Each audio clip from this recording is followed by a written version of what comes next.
Hello parents carers, my name is Mr Cowie and I'm the Deputy Head Teacher responsible for the curriculum. I'd like to welcome you to the 2023 presentation that will help clarify the support that is available to S3, S4 and S5 parents and carers as we prepare next year's timetable. In previous years, the whole options process has been an extra challenge, what with the disruption to schools and the lack of assemblies. This year, I'm delighted to say that young people will be in school so we can offer that reassuring face-to-face support when required. Indeed, a theme throughout this presentation is a reminder that your child's principal teacher of guidance is your first point of contact and will be on hand to support through the whole process. I will try and keep the audio to a minimum and elaborate on a few of the main points once you've had a chance to pause and digest the information on the slides.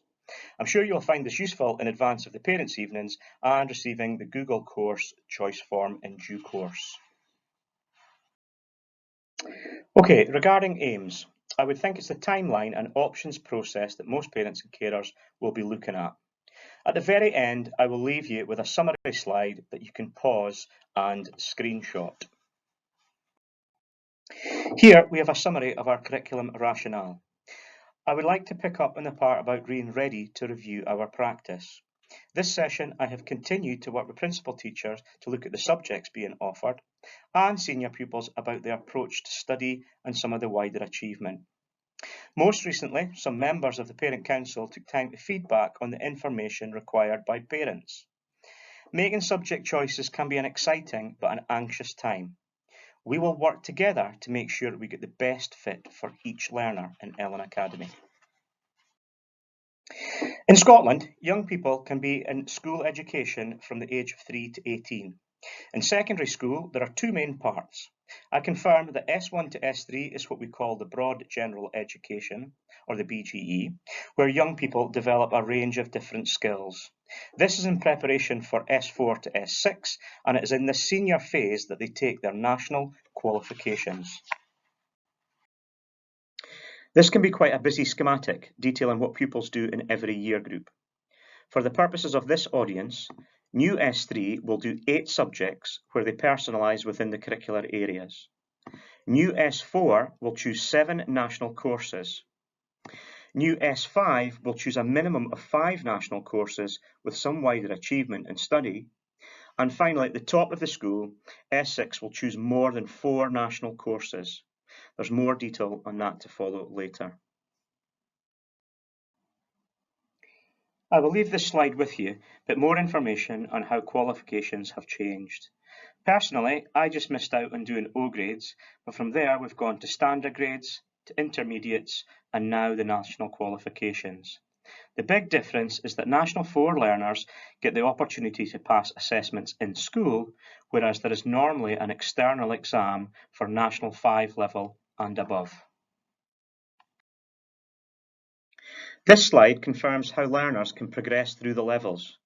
While this looks straightforward, there is sometimes a big step up and challenge for pupils. A sensitive part of the options process is that robust dialogue about realistic targets when moving up a level.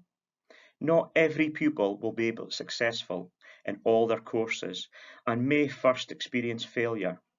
Now that's life, and indeed many might not progress to their highest level until they go on to further education or perhaps on-the-job training. So how do we get started on this journey and make sure we pick the subjects that give us the best chance of progressing through the levels and on to greater things after Ellon Academy? Many teenagers will have little idea of future careers and may even end up doing jobs that don't exist yet. Here, I've listed the things to consider when planning your journey, but we know it's early days in the grand scheme of things, so best to keep your options open with a range of different subjects. Think of the pathways and opportunities available the following year. We have a course booklet with over 100 pages of different qualifications and levels.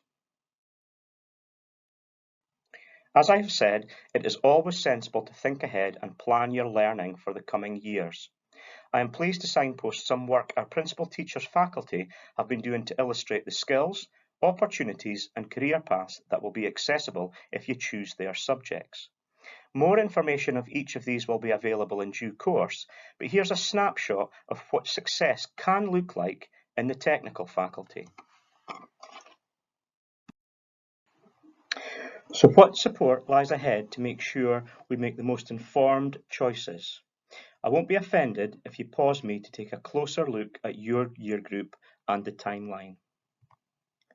Regarding support for S3, you will shortly be receiving a written report and parents' evening with subject teachers to help you make your decisions. PSE and learning conversations will be ongoing, and there will be a one-to-one guidance interview to finalise choices that will be submitted electronically by the 3rd of March.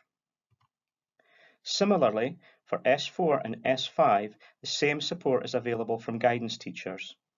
You will also receive your interim grade reports and parents' evenings before submitting your course choice form by the 23rd of March. As we reach the top end of the school, learner conversations and a realistic steer from subject teachers and faculty heads is crucial to ensure we pick the right subjects at the right level. For learners moving into S4, progress will determine whether you achieve at Nat 3, Nat 4, or Nat 5 level. You will choose the subject and work with your teacher to achieve the highest level for you. Science is one of the few subjects where you will know or be advised of the most appropriate starting level. Now, for learners moving into S5 and S6, the academic challenge is greater and arrangement of courses can be more complex. Some pupils may even wish to crash or pick up a new subject, and we should consider your previous achievements and skills. Here, principal teachers of guidance sometimes have a difficult job of matching the aspirations of pupils and parents with the professional judgment of subject specialists. Very soon, this form will be used to help seniors ascertain exactly where they are and what's realistic. Thereafter, they will prioritise what subjects are most important for them next year and then seek agreement from faculties. After discussing this with a focus group of parents and pupils, let me be clear at this point. Where possible, it will always be the school's intention to be aspirational and let pupils persevere at the highest level or pursue a crash subject. However, it can be stressful, demotivating, and damaging to your other studies when a clear mistake has been made. Too many times it leads to problems later in the year, and from the off, progress must be monitored closely and parents kept informed. For this reason, parents should encourage pupils to speak honestly with their class teachers and guidance teachers now to get challenging but a realistic breadth of subjects. Now, for the vast majority, this process will go smoothly, but as we've just seen, others will have difficult decisions and compromises to make.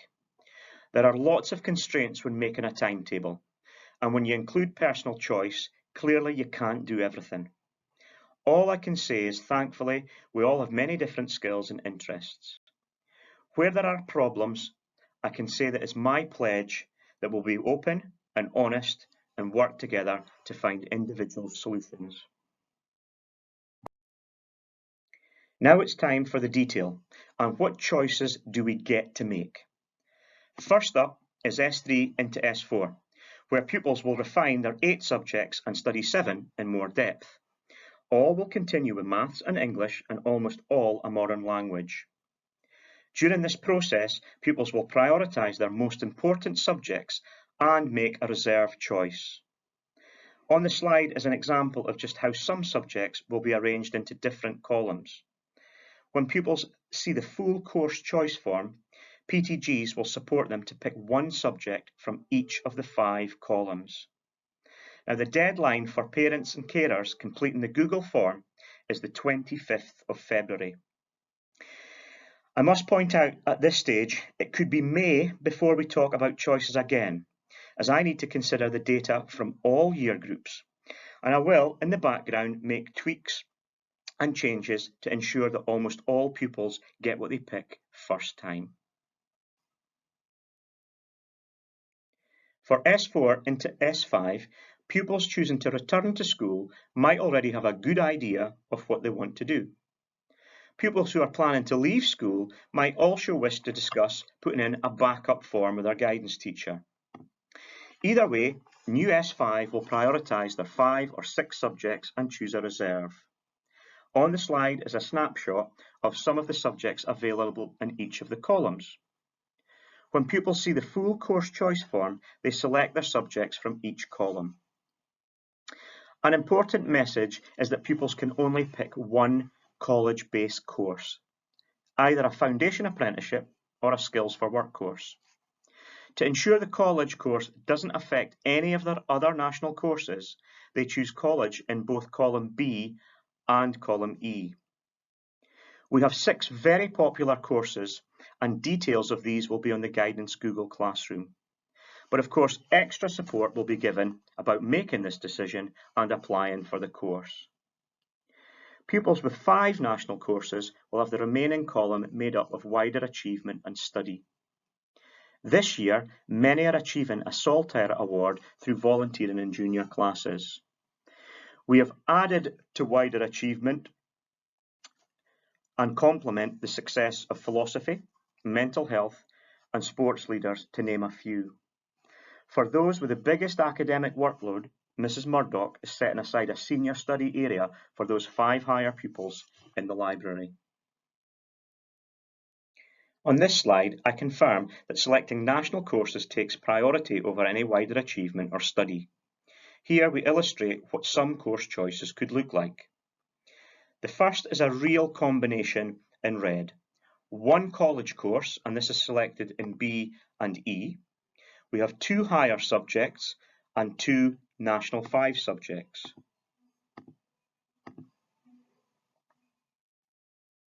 The wider achievement is built into the college columns, and through work-related learning, there is the possibility of work experience. Secondly, in blue, we have a pupil choosing 5 hires. To reflect this workload, it might be that their column C wider achievement package consists of 1 period of volunteering and 4 study periods. Finally, on this slide and in green, we have a pupil doing 2 hires, 3 national 5s, and the very popular Mental Health Award and PE Classroom Help. There is also scope here for 3 study periods. We're almost there with S5 into S6. At the very top of the school, we can't underestimate how important our S6 are to the positive ethos of Ellon Academy. They are experienced soldiers when it comes to course choice, and some special privileges await our oldest students. That said, they are continuing in full-time education, and the requirement is to study more than 4 national courses. Again, to reflect the workload and challenge, advanced hires and foundation apprenticeships are weighted to 1.5 courses. In red, we have an example of a student choosing 2 hires and an advanced hire and broaden their horizons by picking up National 5 accounts. In blue, we have 3 advanced hires with mental health and some timetabled classroom help. Finally here, we must reflect that current S6 missed out on many of the traditions due to COVID. It should be a special year, and we look forward to working closer with next year's S6 so they can leave their mark on the school. Here, I will gloss over a couple of slides to show that the Google Course Choice form replicates the paper exercise that we've already done. These will be released to parents through Glow and the PSE Google Classroom for security. Firstly, pupils will ignore columns and give me their free choice in priority order. This is really helpful in manipulating the number of classes I need to make everything work. Now this is last year's form, but they then move on to picking their subject from each column. And again, they will already have done this planning with their guidance teacher on paper. Finally, and to draw a line under the process, they can rate how the course choice process was for them and leave me any comment which might help me with my troubleshooting. Now these are the very last few slides. The curriculum or timetable can be thought of as a pathway. As I've said before, there are many different ways to achieve your goals, and these are just some examples of ex-pupils. Clicking through this slide, we look at the full journey of Amy, who went on to study medicine.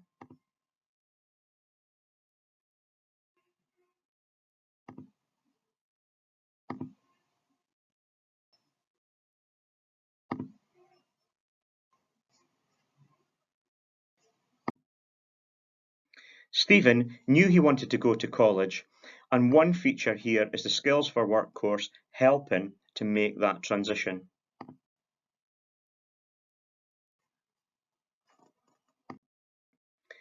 And Jenna's journey is one that sometimes interests parents and carers who attended university in the past. Just like we are more flexible in schools, working closely with partners to offer different experiences, the same is true of colleges and universities, and there are many different ways to achieve a degree.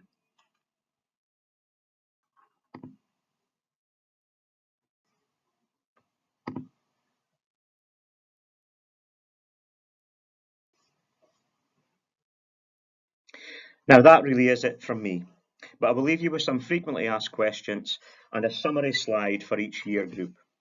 When you do sign off, I hope that this has been helpful and confirm that we will always be on hand to support all pupils with this process.